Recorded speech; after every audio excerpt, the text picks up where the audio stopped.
Le massif du Rwenzori dans l'est du Congo. Cette région est au cœur du territoire où opèrent les ADF, les rebelles des forces démocratiques alliées.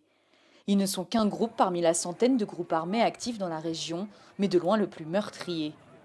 Les habitants de cette région ont vécu l'horreur. Ici à Mutwanga, les maisons sont criblées d'impacts de balles. À quelques kilomètres de là, à Mwenda, les villages sont désertés, les habitants ont fui. Quand l'attaque a eu lieu, nous étions ici. C'est à cause du massacre de 22 personnes que tous les habitants se sont enfuis d'ici.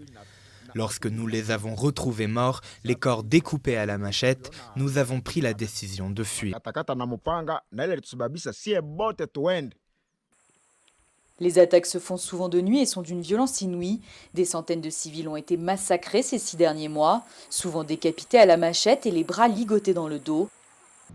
L'armée congolaise a lancé en novembre 2019 une énième offensive contre les rebelles ADF, ultime tentative pour les chasser des bases où ils se cachent dans la forêt et de les anéantir. Il y a des gens qui ont de mauvais souvenirs quand vous parlez de Mwenda, parce qu'il y a des gens qui ont perdu plusieurs membres de leur famille. Et il a fallu que l'armée intervienne pour que l'ennemi quitte la zone, parce que l'ennemi a fait au moins 3 jours ici. Tous les jours, ces soldats patrouillent sur les contreforts du massif du Rwenzori, de village en village, tentant de sécuriser les lieux. Ils ne sont pas seuls à monter la garde. À Mutwanga, un projet pilote conjoint entre l'armée et l'Institut congolais pour la conservation de la nature prévoit de créer une dizaine de bases de surveillance. Mais pas facile d'anticiper les déplacements des ADF. Nous, on est prêts à toutes les éventualités parce qu'à tout moment, on peut se faire attaquer. À tout moment.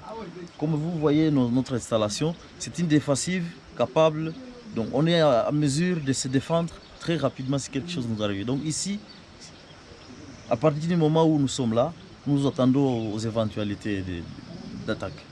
On n'est jamais sûr que l'ennemi est fini, n'est plus sur le terrain.